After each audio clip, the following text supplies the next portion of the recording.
Well, good morning. I'd like to welcome you to Bruton Parish Church. What we're going to do this morning is get to meet some of the folks that are resident in our churchyard. We're also going to look at some of the architecture of the building.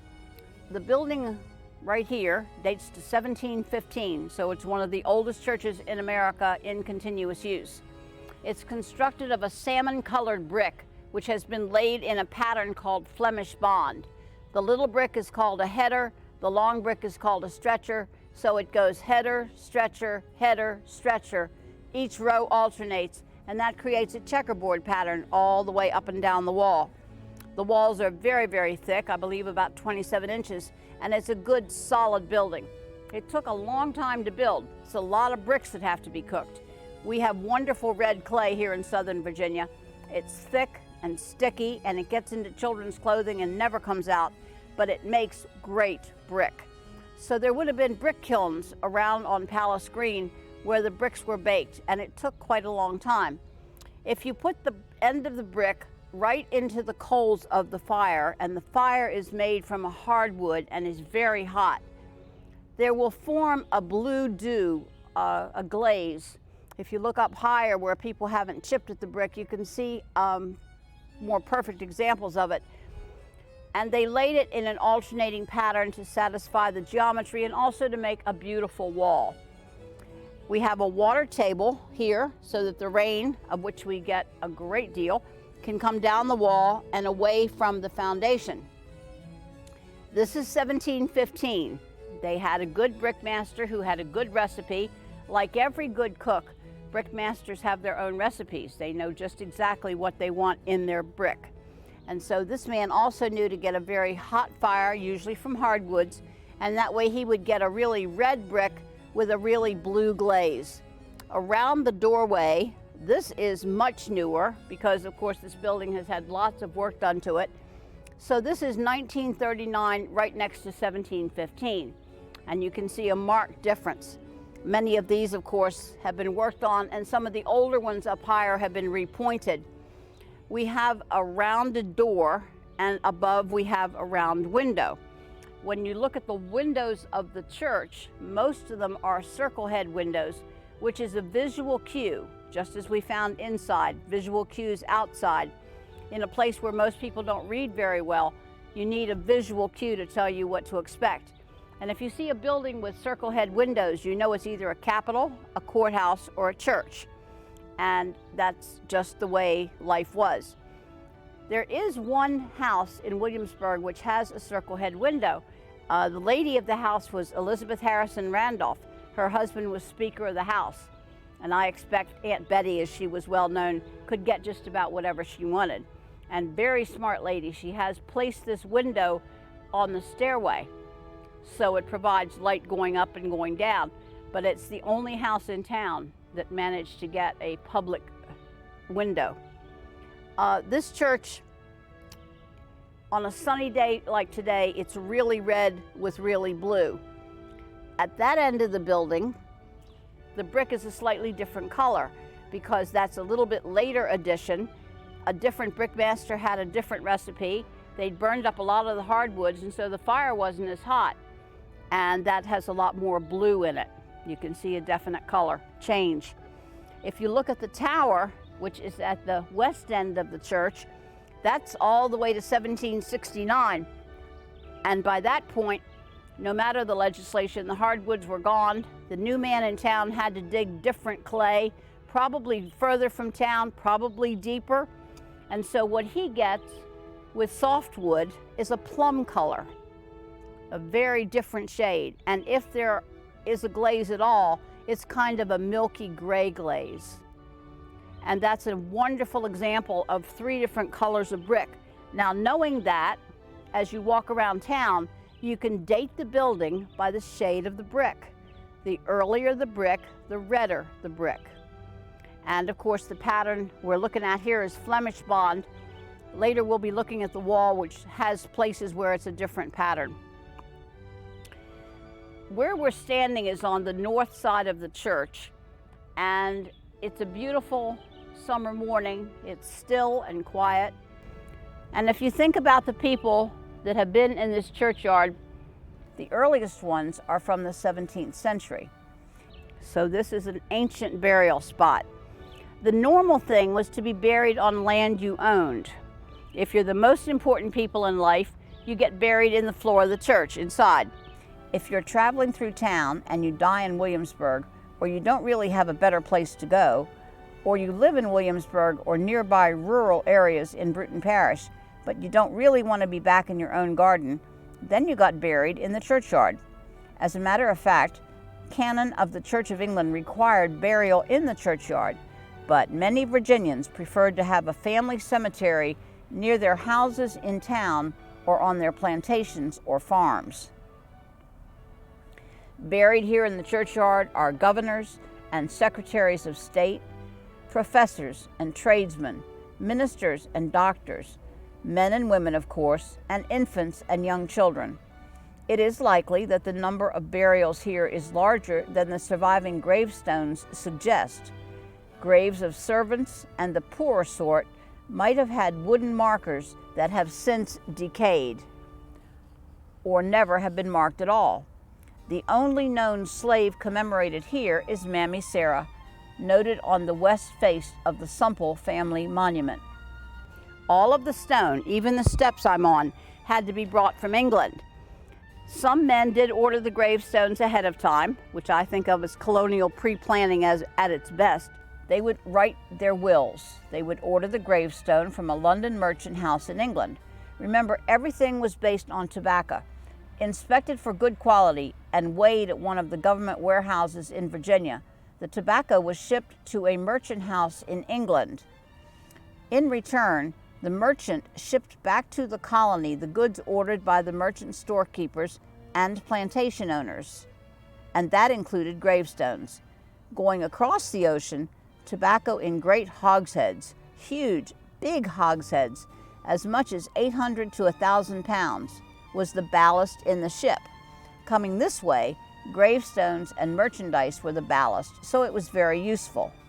By ordering your own gravestone, if you think about it, you can control what's said about you because you say what gets cut on it. And that just leaves the date to be cut when you get here. So it's really pretty efficient. I've been privileged to study the papers of a number of these folks and have read their orders, read what they wrote, and then figured out that when the gravestone gets here, they find somebody just to cut the date. Some people get marked pretty promptly. Some people wait 40 or 50 years.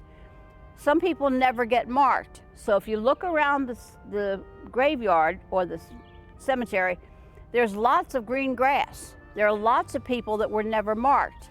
Remember, 2% of the population in 18th century Virginia owned large amounts of land and wealth, which translated into political and economic power. It's a wonderful visual image. About 2% of the churchyard has gravestones. They are mostly gentry and other well-to-do folks out here, and so they have some of the more expensive gravestones. It's kind of like driving a BMW or a Jaguar. These big table tunes are status symbols. The bigger the stone, the more you're telling people I was important, so pay attention to me. Not all of them are large stones such as mark the table tombs. Just as some of us have on slacks and some of you have on dresses, gravestones were a style. So some years you would get a big flat stone like this with a family coat of arms if you deserved that. Some years you would get a headstone and a footstone like little Mrs. Nicholson has there. Some years you would get a flat stone with just a few words. Some years you might get a stone monument that has 4 sides. You might get a plain stone with just words. We'll see some stones which have church art on them, and we'll see quite a few that will have family coats of arms. The cemetery today is still in use. We are a real Episcopal church with about 2,000 members, and we do offer burial in our churchyard to members. You have to be cremated in order to fit, because of course this has been a burial ground site since perhaps as early as the 1630s, when this area was first settled. We'll be looking at the place where our members get to be laid to rest. This gravestone marks the graves of several people. The most important one is Thomas Ludwell, who died in 1678. He was Secretary of State for the Virginia colony and he was here in the late 17th century. His gravestone is marked 1678, and his death is recorded in the Bruton Parish Register as October 1, 1678, so this is the oldest grave with a stone in the churchyard. The stone memorializes Secretary Ludwell and two earlier luminaries of Virginia, Secretary Richard Kemp, who died about 1650, and Sir Thomas Lunsford, who died in 1656. The stone right ahead of me is that of Mary Nicholson, and it's a little bit different in that it is in two pieces. It was the style at the time the stone was ordered. She has a headstone with very pretty outline, and then a few feet away she has a footstone. It probably has no relation to how tall or how short Mrs. Nicholson was, but it was a good placement. Now all around her, all the space between her and Thomas Ludwell, there are other people, but their graves are just not marked. Maybe once upon a time they had wooden crosses or fresh flowers. Maybe someone from the 17th century, if they could be with us today, would be able to tell us exactly who's buried where. But with unmarked graves, all we can rely on are the records of the church, which will tell us who died, when they died, almost always, sometimes something about them, but hardly ever where they're buried. So we are dealing with a lot of unmarked mysteries out here, but it has been a burial ground for a very long time. This large tomb is that of a gentleman who was a Scottish tobacco factor who was traveling here in the colony purchasing tobacco. And he has a family coat of arms, which tells you he was somebody fairly important. He was quite young, just the tender age of 30, which for a man was actually quite young to die. Nobody knows the details of his death. His family back in Scotland was so distraught that they sent this beautiful stone to mark his grave.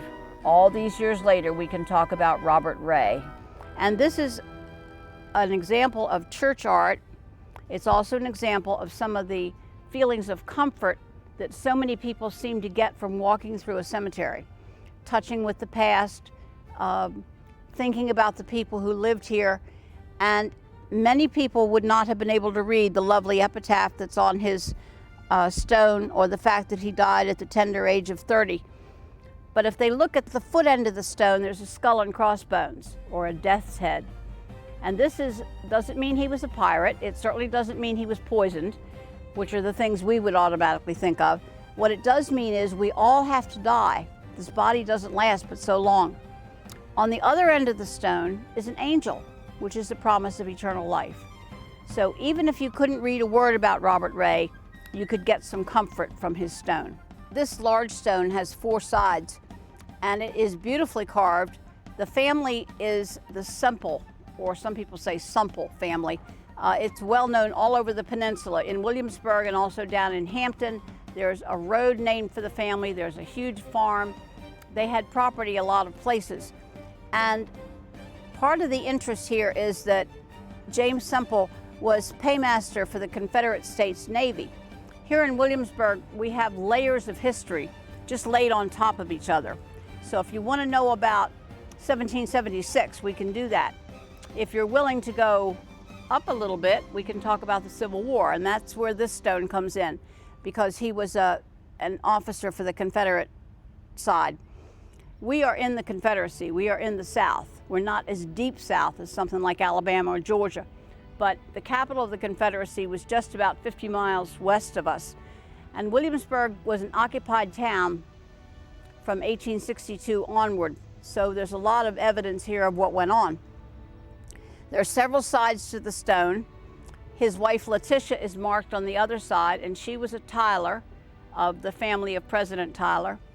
But the side that most of our guests find so very interesting is this face. It says Mammy Sarah. Mammy Sarah was the person who took care of the babies in the household.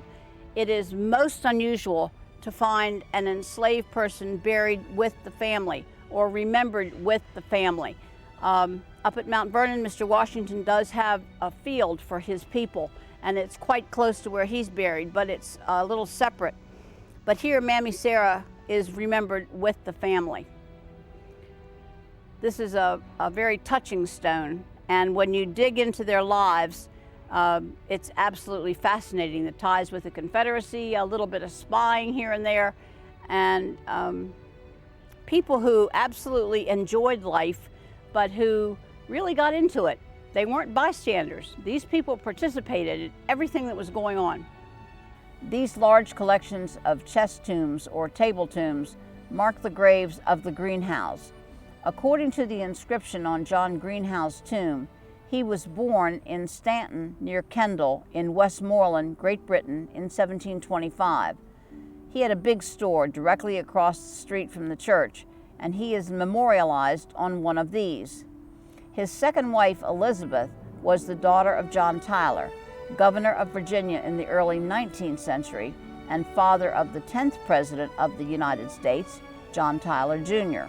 Family ties here in the South are very tight, and this whole group right here is part of the Tylers. The women were remembered as being affectionate and as being efficient and as being obedient and submissive, all the right things that a woman in the colonial period was supposed to be. It's wonderful to read about them, and even more interesting to think about what their lives were like. Here we have a family grouping of the Blair family. The Reverend Dr. James Blair, he's not buried here, he's at Jamestown beside his wife, was the man who founded the College of William and Mary. He was rector of this church for 33 years. He was a very important force in the politics of Virginia. His grandnephew John is here. He was a very outstanding lawyer and a very prominent person here in town. His father, John Blair, was president of the Governor's Council before the Revolution. George Washington thought so much of John Blair that he made him a Supreme Court justice. When it came time to take the colony of Virginia, declare its independence from the mother country, and turn it into the Commonwealth of Virginia to make it a free and independent state, leaders were concerned that the judges who were now going to be in place would be of highest quality. The Blair family, with Reverend James Blair's arrival in Virginia in 1685, on through generation after generation of American history, have a tremendous impact on our laws, our religion, our faith, and our politics. Several of the Blairs are buried right here. John Blair Jr. signed the United States Constitution along with some other folks from Virginia. On Constitution Day, this is one of the many stones which gets decorated generally with a flag. Now we're going to the Coke Stone. This very large stone is named for Eliza Coke, who lived from 1803 until 1868. Eliza was the daughter of Archer Hankins, and that's an old name in the county. All these years later, there's still a Hankins General Store up in the Upper County, a place where people still gather every morning to drink coffee or to buy a Coke and to gossip and to talk about whether or not it's hunting season or whether or not there's an election coming. And here in Virginia, a great deal of the politics goes on in the little country places. So you'll still find the name Hankins in James City County. Eliza married John Coke. Their son went to the College of William and Mary, which was a wonderful thing to do, and they could afford for him to go there. And as he grew up, I think he had his sights set on things bigger than this little town. And he grew up to go to a place called Waco, Texas, when it was nothing but a wide place in the road and a rowdy cow town. And he got involved in the politics of Texas, which I have always heard are very interesting. And he fought the Indians, and he was involved in all of the Texas politics of his time. His mama died in 1868, so his view of the war between the states is going to be vastly different from what her experience was. But you kind of wonder, what did he think of growing up in this little tiny town that made him want to get to wider spaces? Some people seem to be randomly placed in the churchyard depending on who had been buried where ahead of them and where there was space. This is a family grouping of the Garretts, and one of the Garretts was one of the 7 wise men who helped put the College of William and Mary back together after the Civil War. The college closed because everybody went off to fight the Yankees.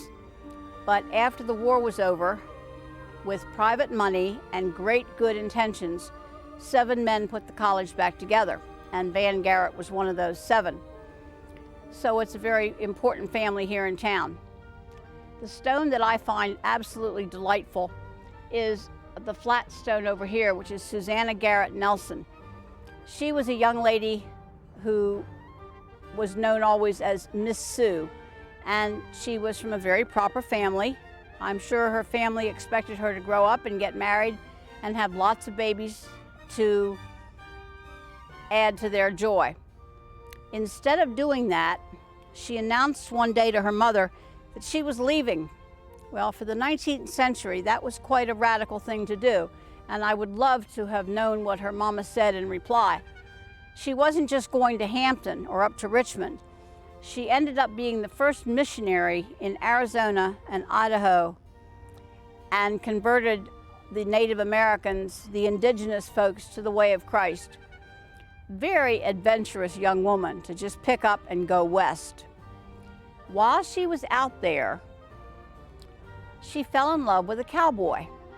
Well, his name just happened to be Peyton Randolph Nelson, and he was from Williamsburg.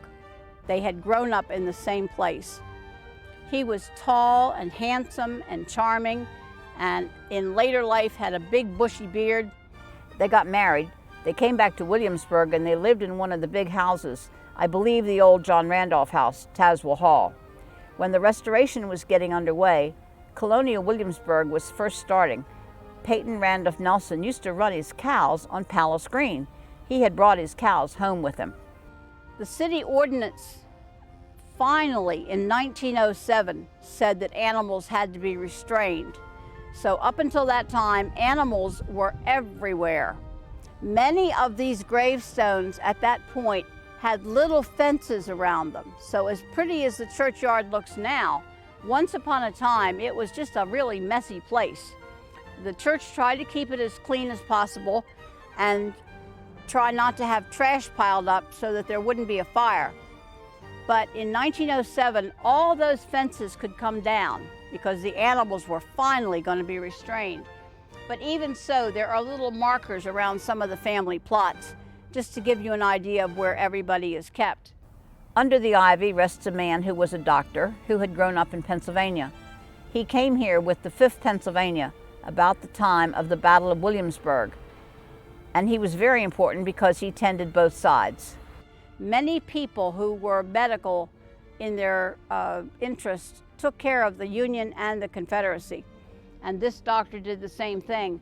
And when he died in 1868, he had made friends with a number of the Garretts, and so they shared their space with this Yankee, which is just a wonderful thing that can happen out of war.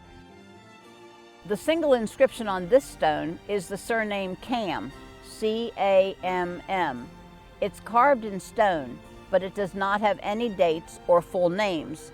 The Reverend John Camm was the parish priest for Newport Parish in Isle of Wight County, and later Yorkhampton Parish, which included Yorktown, in York County from 1749 to 1779. Camm was the last commissary or representative of the Bishop of London in Virginia before the Revolution, and he was president of the College of William and Mary and professor of divinity at the outbreak of the Revolution.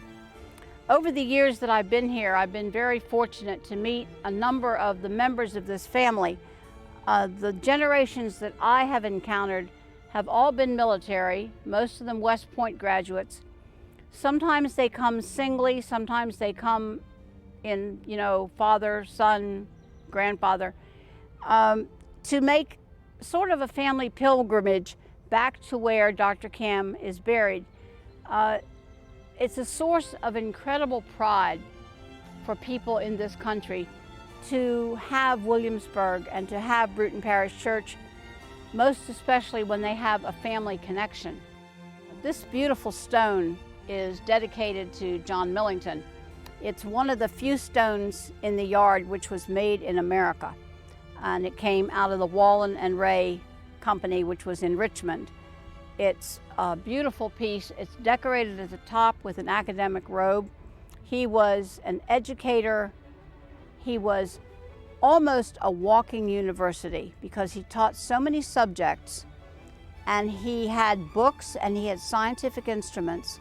So when someone hired him, they almost got 5 or 6 departments rolled up in one man. His son Thomas painted a perfectly wonderful watercolor of the church, which I'm sure we'll be looking at. So the family talent was in multiple areas. The fact that it is an American stone makes it very special. He was involved with getting the University of Mississippi started a little bit later on. The value of education, the fact that the church is almost always the caretaker of educational materials from the Middle Ages on, works together in this town. You know, church and college were very close, and it's most fitting that one of the primary educators in early America would be here. He died in 1868, so like some of the others, he had to suffer through Union occupation. He had to suffer through seeing his beloved college close when everybody went off to fight the Yankees. He had to cross under a Union flag to walk across the street. Many of the women in this town refused to do that, so the Union made a flag so big that it went across this whole street, and there was no way they could get around without walking under a Union flag. I'm sure that Millington was distraught when the 5th Pennsylvania burned the Wren. In 1674, the church vestry and the rest of the town took a couple of parishes, Upper, Middle, and Marston. All of the churches were roughly 6 miles apart, and they formed a new parish called Bruton, B-R-U-T-O-N. It comes from St. Mary's Bruton in Somerset, which is where some of the leading families, the Ludwells, the Barclays, and a number of others, had originated. So they used a name from home. In Virginia, we are Reformation Anglicans. We got a Calvinist feeling in our strong backbones, and we don't want a lot of stuff that's very high church, at least not most of the time, until the Oxford movement comes along down the road. So we're not likely to have a lot of saints' names in Virginia. We're likely to name churches by places. There's one called Bend. There's one called Fork. We do have St. John's and St. Peter's and Grace and a number of others, but they are named a lot later. At this point in time, we are using place names. So Bruton Parish is named for the Bruton in England in Somerset, from which we take our roots. And a number of the people who worshiped here, of course, had worshiped in that church. The parish formation is a geographical unit, and much as it is in the Deep South, it's a certain area of land. Here in Bruton, we cover about 12 miles square.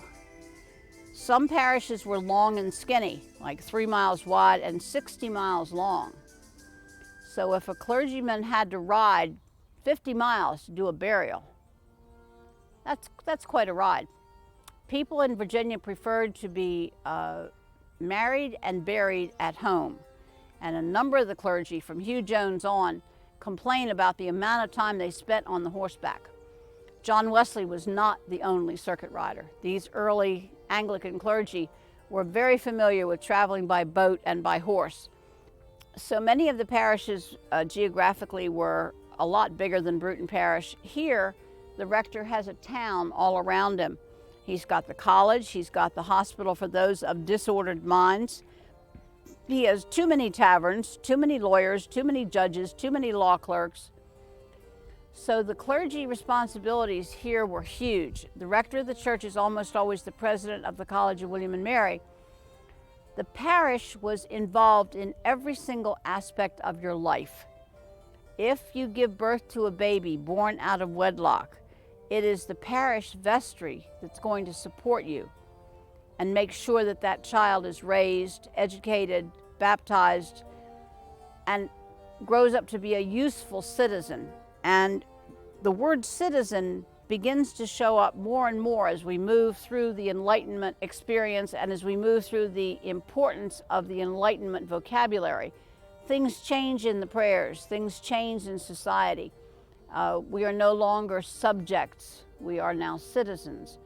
Well, that attitude begins to change some in the church as well, and it makes for vast changes in the Anglican Church and in what will become the Episcopal Church.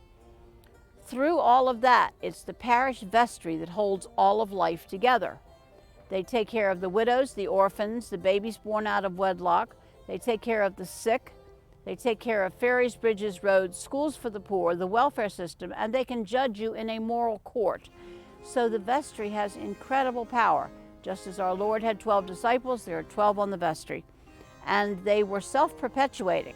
So not just anybody gets to serve on the vestry. Today, of course, we are elected. People serve for 3 years at a time, and women may serve finally. So there are vestries all over the world. And in this country, of course, vestries don't have to do ferries, bridges, roads, and schools for the poor, thank God. But they do a tremendous amount of social work within the parish, as well as making sure the bills get paid, the clergy are hired, windows are repaired, all of the physical needs of the church are met. And the vestry also makes big decisions. This church is getting ready to celebrate being 300 years old, which for America is pretty old. And so the vestry has had a lot of responsibility getting ready for our 300th. Vestry is an amazing duty, and you do promise in the beginning that you believe everything needed is found in Holy Scripture. So we're not removed from our roots. We are simply the result of our roots. Behind me in the ground are the capped foundations of the 1683 church, which preceded the one that you see today. The rector of that church was Roland Jones, who happened to be Martha Washington's great-grandfather. The Jones family lived a little further downtown, and they were very well known here in town, and Roland had an excellent background, and he had to oversee the building of that church. Now, of course, he had a vestry to make sure the tax money was raised and that the building got built and that the undertaker did the right things. But Roland Jones, as rector, still had to make sure everything was done properly. The capped foundations are marked today. The church resembled the church at Jamestown Island, so it was a Jacobean structure with buttressed walls, typically something like 28 by 64. Of course, oriented to the east, it had gabled ends, it had mullioned windows, and it was a very simple structure.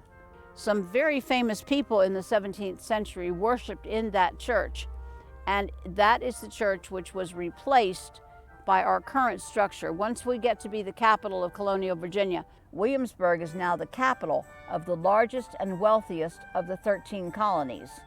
And so they needed a big church. So this little brick church that was behind me had to come down, and they recycled some of the brick, of course, but that's a church where every vestry record is full of repairs and expenses, and it just wasn't a satisfactory building. So the new one, of course, was much of an improvement. People didn't really know exactly where the 1683 church had been, and in the 1930s, a young lady came to Williamsburg looking for something, and she had what some people think were some pretty bizarre ideas about where that church had been and how to find it. For whatever reason, and I'm sure God, who has a great sense of humor, was looking down on us being very amused during all those years, she went right to the foundations. She wanted to dig them up, and the vestry was not pleased. But she did find a way to get some people to dig for her, and now we know exactly where that 1683 church was. This large table tomb is dedicated to the memory of Matthew Whaley, who departed this life the 26th of September, 1705, aged 9 years, only child of James Whaley and Mary, his wife. Infant mortality was a huge problem in the colonial period. This little boy made it to age 9. We have no conception about how fragile life was for these people. malaria, smallpox, and later diphtheria, yellow fever, and something as simple as a broken bone that can pierce a lung. Their medication depended on herbs and spices and what the apothecary knew and what their mama knew and what their grandma knew. But there were many things for which there was not a lot to do. And summer fever or summer ague took many people, and Matty died of a summer fever. He had been sick all of the summer, and by September he was just too weak and passed away. His mother, Mary, had had just about enough at that point. So she left to live in England. She left a little piece of money in trust with this church in order to start a school, and she wanted it to be called Matty's School, so that Matty would be immortalized forever, and so that all the poor boys in Williamsburg would have a chance at education. John Page, whose large obelisk you can see, is the gentleman who gave the land the church is built on. Earlier we looked at his original stone, which is in the floor of the tower. The stone behind me is from 1878. The generations from John still worship with us from time to time and are still very much a part of the landscape or the peoplescape of Williamsburg. There is a large table tomb of Governor Edward Knott, who died in office in 1706 after only 1 year as governor of Virginia, from 1705 to 1706. Governor Knott was here just long enough to get the governor's palace begun, which Spotswood would then finish. Governor Knott has a huge table tomb. The people here in Virginia thought so much of him that they paid for the stone, which is really quite something when you think about what that meant in terms of being occupied by England, being a suburb of London, and being subjects of the crown, and yet they paid for the stone. The church art on it, or the religious art on it, represents the stage of life. Death is at the center, marked by the skull, but little angels hold up the curtain of life. So that tells you that we all have to die, but we are promised eternal life. People wouldn't have to read a word, and they could walk through the graveyard, and just from looking at the stones, they could take great comfort. If you see a stone with a family coat of arms, that tells you that person was really somebody quite important. That reinforces both the divine order of creation and the great chain of being, things people believed in devoutly. And they knew that everybody, all of God's creatures, have a place, and that may not be the place they were born to. They might have been born to be a shoemaker or a sailor, but somebody was born to a place that they deserved a coat of arms on their tombstone. And you could tell that just by looking at the stones around us. Where we're standing now, there are some table tombs. One of them marks a later generation of the Galt family. Mary Arnett Galt, who died in 1854, was matron of the public hospital for 40 years. And that's a name which is in Virginia, in Williamsburg, for nearly 100 years. The Galts were the caregivers, the keepers of the public hospital for those of disordered minds. It was founded at the urging of the royal governor, Francis Fauquier. He spoke to the House of Burgesses and proposed a hospital for the care of the mentally ill. So he's acting out the gospel to care for the least of these by making a huge statement that the church needed to take better care of the ill. So the hospital for those of disordered minds over on Francis Street becomes what we now call Eastern State Hospital. For a long time, the clergy of this church would go over there on Sunday afternoon and give a sermon and care for the patients. Even in our very recent past, we have gone to Eastern State to take communion and to have parties and to take gifts to the patients and to interact with them. Eastern State is very much a part of our tradition here. Not far from us is a beautiful little stone which marks Catherine Blakely. Catherine is one of my personal favorites. She was the midwife here in Williamsburg, and she delivered in her career no less than 3,000 babies. The women in town must have thought she was a saint. She was certainly an active part of Bruton Parish. She treasured her prayer book, which is preserved in the special collections of Colonial Williamsburg's Rockefeller Library. It's bound in leather with her name in gold, so she was an extremely successful woman. She was one of those women who could take charge of her life, because once she was widowed, she chose not to remarry. She chose to continue her career as a midwife. She's left us some wonderful evidence, not just in her prayer book. She went shopping one day and she lost her pocketbook. Now, that's not her purse. That is a book which fit in her pocket. And it was kind of like what we would call a day planner. Catherine had all of her midwife information in that little book. Who was due when, what they were going to need, what the apothecary had to provide. And the delightful fact that every winter she ordered fresh oranges shipped from the islands so that her mothers would have orange juice.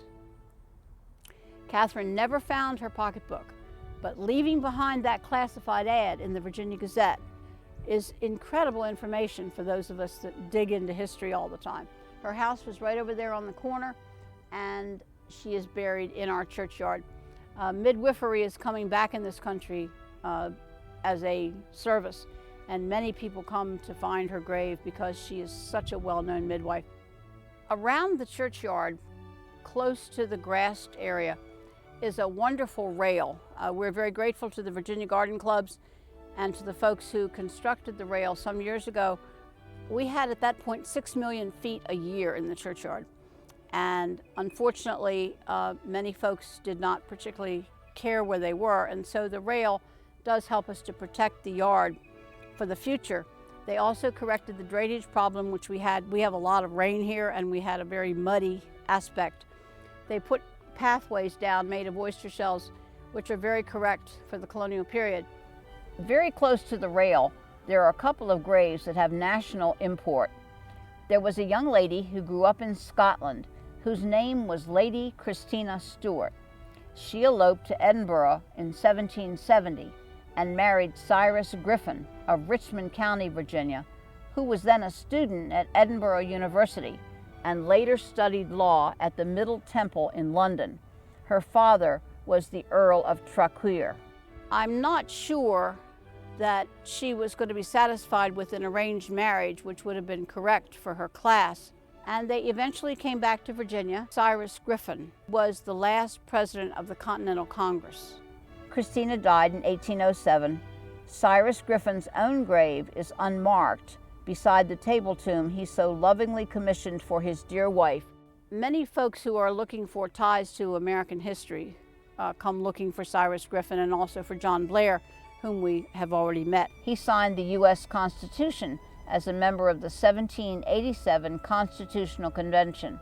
Another very touching tie to American history are the graves of two of Martha Washington's young children from her first marriage. Remember, she was the widow Custis when Mr. Washington went courting. She was Martha Dandridge. Then she married Daniel Parke Custis, who was the wealthiest planter in their world.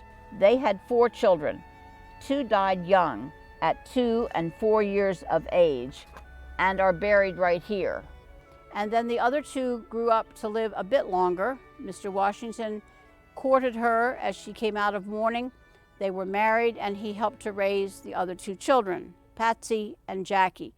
Near the Custis baby tombs, there is a large stone which most of us refer to as the Flame Stone. And it may well be Daniel Parke Custis, who was Martha's first husband. Very recently, we have found evidence that she did order a big gravestone for him during the year she was mourning. And we know how much she paid, who she bought it from, what was written on it, and the fact that it was shipped here. Now, these graves of the Custises were moved here in 1895 by some Civil War Confederate veterans. No one had any idea what might happen to this area, and so with growth happening and people from other places coming in, folks thought it was better to protect some of the gravestones, and these Custis graves were moved by Confederate veterans. It's very exciting to be able to look into their lives and actually see the handwriting and see the orders and understand how they lived their lives. One of the normal things a widow had to do was to mark the grave. Right beside it are the graves of Dr. Goodwin's wife, and then 2 of his 2 sons, Jack and Howard. Dr. Goodwin is the gentleman who had the idea to restore Colonial Williamsburg. He was the rector of this church. I was privileged to know both of his sons and Howard's wife, and a number of the grandchildren are people who come here quite often on pilgrimage. Dr. Goodwin had a very large family, so there were grandchildren in many places.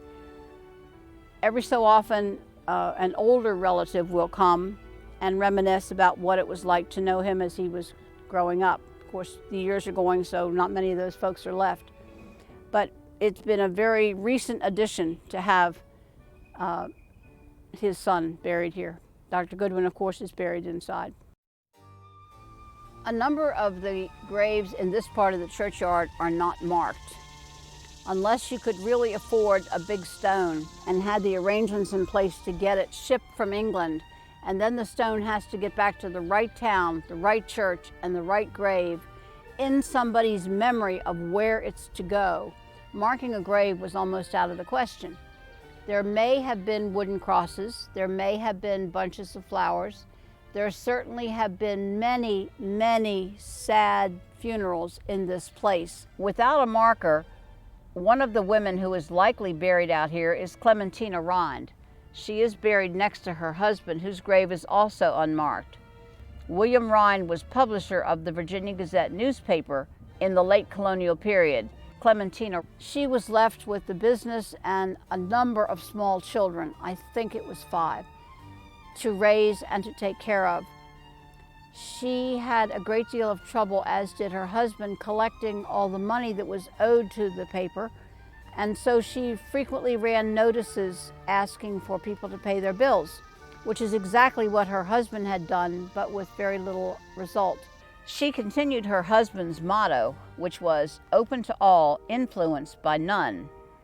Now, with our politically correct attitude these years, that probably doesn't sound strange, but in the colonial period, newspapers could often be controlled by certain factions and certain interests.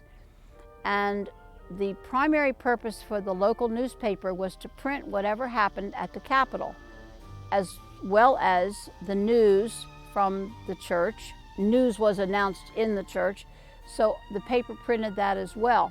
So there were 2 Virginia Gazettes operating at the same time after the Rinds came to Williamsburg. There were classified ads, there were poems, there were little sonnets, there were interesting stories, including stories on whether or not we should have a bishop here in the New World. These things played out on the front page of the local newspapers, whether or not to have a bishop, because a bishop could lead to a second bishop, and that could lead to an ecclesiastical court, which harks back to the time of the Inquisition and to the great power of the church when you get a whole group of people, bishop people together. So whether or not to have a bishop in the church was a very big deal in society. Once we get through the American Revolution and Samuel Seabury becomes the first American bishop, a lot of that changes because other denominations are gaining strength, the Episcopal Church is trying to survive, and having a bishop was really critical. The Masons here in town have always been a very strong social unit, and the Masons who met at the lodge over on Francis Street included people like Peyton Randolph, who was Speaker of the House. And the Speaker's chair that he sat in at the Capitol has now been taken to Richmond. The Masonic chair that was used all those years by all those important people is still used by the Masons today. When Clementina Rind was left with all those babies to raise, of course, the church steps in and helps as they can. When Clementina died less than 1 year after her husband, the babies are orphans. And so the Masonic Lodge, I'm sure the people on the Bruton Vestry, stepped in to make sure the children got raised. They were parceled out and given to other families, but the importance of the church in taking care of those who need taking care of is all over the history books. and it's in the vestry records. They will tell about caring for those who are sick and caring for those who are born out of wedlock and caring for the aged and for people who have no hope whatsoever. Frequently they were kept at home, someone took care of them, and the church reimbursed the person who did the work. The stone right here is that of Truxton Beale, and it's got a pretty new date. 1856 is when he was born. He lived all the way to 1936, so think of the changes he saw from being a child during the American Civil War, through the Spanish-American War, through the First World War. By 1936, a lot of things had happened in American history to make a change. He was a direct descendant of Lieutenant Colonel the Honorable Thomas Beale, who was an immigrant from England in 1640 and a member of the Council of Virginia in 1662 and a vestryman of Bruton Parish in 1684. So the family history is carved in stone for anyone who comes looking for the Beales. Over by the wall, we have a grouping. The person that is most important in my memory is Dr. Kimbrough, who was Janet Coleman Kimbrough. And she had been a doctor. She was one of the first women to become a doctor when William and Mary became co-ed. And her family lines, her pedigree, go back to St. George Tucker, whose name we saw on a pew in the church. And the Tucker family have always been judges and lawyers and very, very well known and very well connected. They're known for large families and for lots of land all over Virginia, but for being some of the best jurists in American history. And Dr. Coleman, or Dr. Kimbrough rather, was a very strong woman, a very outspoken lady doctor, and someone who was much beloved in our church and who was a pillar of the church in the 20th century. In the corner, we have an area which some people call a cinerarium. It is where we bury the cremated remains of our current church members. I think we've been doing this since about 1988. And it's a wonderful thing to offer to church members. It's economical, it's efficient, and it's a place to put the ashes. It's a very well organized area so that if people need to be buried with their spouse who had died years before, we have good records and they can be buried together. We have recreated two small tombs that look like these ancient ones, and on top of them are brass plaques with the names and the dates of the folks who have died. So generations can be buried there together, just as we have generations buried out here. Now from here to the wall, there are maybe 3-4 stones, but everywhere you walk, there's somebody. It's just that they were never marked. We've added some lovely benches so people can sit here and meditate or pray, connect with their past. There's a place over there where people can sit close to the ashes of their loved ones. So since the 17th century, this has been an active cemetery, an active burial ground. It still serves our parish. There are some beautiful trees out here. Many of them are not terribly old. Many of the trees in Williamsburg are post-Civil War. We do have some historic ones in our yard, but most of them are not very old. The wall that goes around the church is a 1754 addition. Samuel Spur is the one who was paid to build it. Most of it is laid in Flemish bond, some of it's laid in English bond, some of it's laid in basket weave, and then it has coping bricks on the top. Years ago, there was a gate right there which led over to the house, which was a parish house. Later on, the Wythe House was a parish house. There was a building behind that home, which the church used, and that is a federal home. It's a wonderful step into the next era, whereas all of our bricks are handmade, All of those bricks are machine made. Our window glass is hand blown, that is machine made. We have a brick wall, they have an iron fence. So it is the next step in architecture, and it's a wonderful home. It is the home which is still privately owned in the historic area. That's one of the families which did not choose to sell their home to the restoration. And one of the family members still lives in the home. In the federal period, it was lived in by a man whose last name was Bowden. Unfortunately for him, but delightfully for us, he was the only Union sympathizer in the whole town. He was delighted when McClellan appeared. Most people were not, but the Bowden family was delighted. He was involved with the newspaper. He was involved with local politics. The town band, which was quite common in those days, actually composed a song about what a traitor he was and came and played the song in front of the house.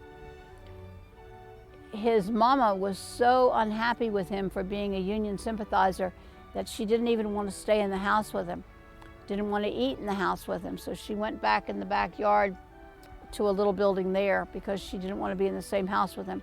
His sister was also a Union sympathizer, and when the army comes through, she decides it's better not to stay right here. She goes out towards Toanna and acted as a kind of a lady spy with all the army movement around. After the occupation of Williamsburg, or during the occupation, there was a lot of intrigue at this place because you've got both armies moving around, a tremendous amount of guerrilla warfare, and the Bowden sister was involved in a great deal of that. A couple of times the Union and the Confederacy, both with guerrilla warfare kind of activities, would collide right in the middle of Duke of Gloucester Street, right in front of the church. People didn't quite know what to do when the horses come running down the street and all of a sudden one group of cavalry is confronted with another group of cavalry, and it's right in the middle of the street. It's hard to imagine what our little town was like in those days, being occupied by the North. It took a long time for all of that to heal, and the stories from the time are absolutely marvelous. Later on, Duke of Gloucester Street gets railroad tracks down the middle of it. And then they bring electricity in town, so that means power lines. Then they bring the telephone in town, and that means more power lines.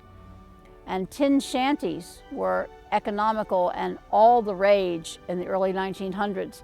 So this little town grew kind of like Topsy with anything that was available.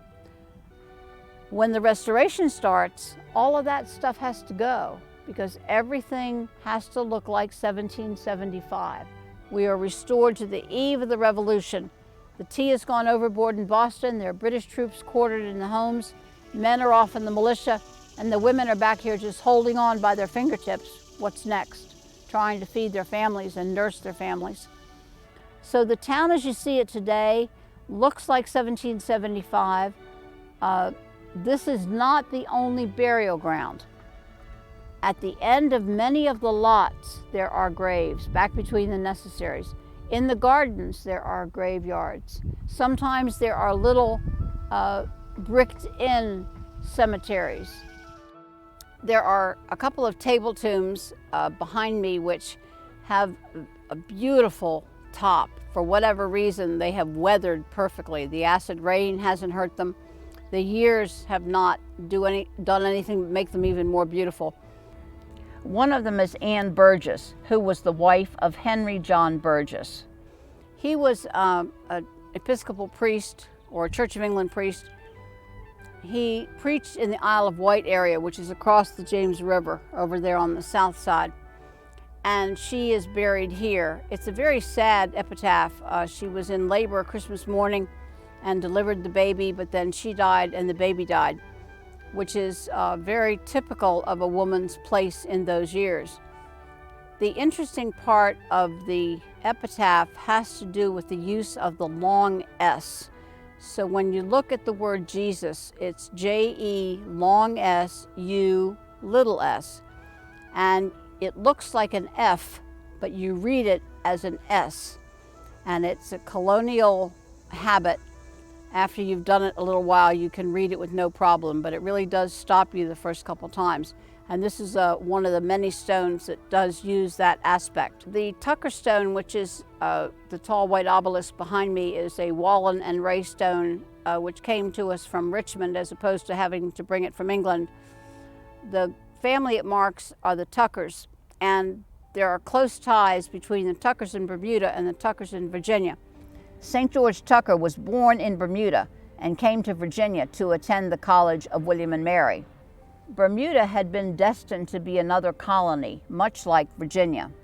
One of the ships, a little bit later, the Sea Venture, very luckily, landed on a coral reef of what proved to be Bermuda, so the crew and passengers made it safely ashore. The hurricane went on for many days. If you're a fan of William Shakespeare, you know the play The Tempest, and this was written from Strachey's diary about what happened with the Sea Venture in the storm. Well, they took the Sea Venture apart. They built two other ships, the Patience and the Deliverance. They sailed on up to Jamestown, and they got here in late spring of 1610 to find the devastation of the starving time. So life went on even while they were shipwrecked. But when they do get here, things begin to change dramatically for Jamestown. So the Tucker family, which is marked here, have a long history of service to the society and to the church.